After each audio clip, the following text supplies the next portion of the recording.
Meus irmãos e irmãs, além das três práticas que são fundamentais para viver bem o período da Quaresma, o jejum, a oração e a esmola, também é importante usarmos desse período para aprofundarmos um pouco a respeito de um aspecto que faz parte da nossa vida cristã, da nossa caminhada e que está sempre ali presente, que é a tentação. Quando nós pensamos sobre as tentações, é importante, inicialmente, nós lembrarmos que, apesar de serem uma realidade da nossa caminhada, de ser algo com o qual nós nos deparamos, elas nunca são colocadas e nunca devem ser vistas como um ponto final para o nosso seguimento fiel a Jesus Cristo e ao Evangelho. Muito pelo contrário. Assim como Jesus Cristo esteve no deserto e lá foi tentado, cada um de nós também enfrenta essa realidade. Entretanto, como eu disse anteriormente, elas não devem ser vistas por nós como um critério, como um meio para deixar o seguimento.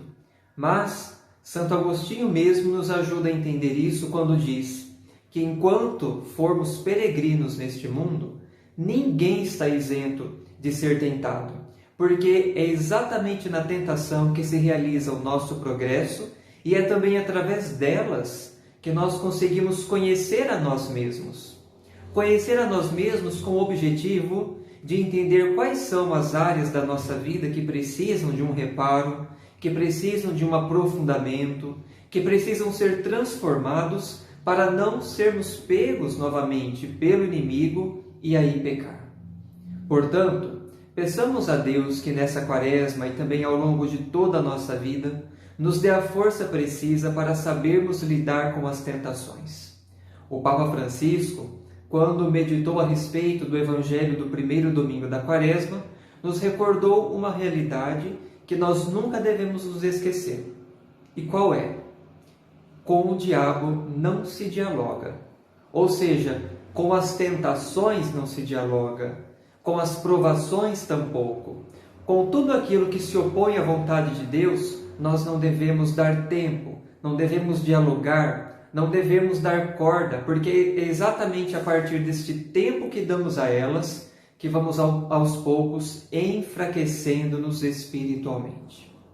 Que o Senhor, portanto, nos ajude nessa caminhada de conversão, a fim de que, resistindo às tentações com a graça de Deus, possamos nós não apenas vencer, muitas vezes, as artimanhas do inimigo, mas também, por meio delas, encontrar o caminho que precisamos fazer para permanecermos fiéis a Deus. Se o demônio nos tenta em alguma área, é porque é exatamente ela que nós precisamos reformar na nossa vida para que o nosso seguimento seja cada vez mais concreto, cada vez mais perfeito e cada vez mais sincero. Que o Senhor nos ajude, nos dê a mesma força que teve no deserto, a fim de que não sejamos vencidos pelas tentações, mas que saibamos encontrar na palavra, na Eucaristia e na oração a força precisa para lidar com os combates que muitas vezes o mal nos propõe.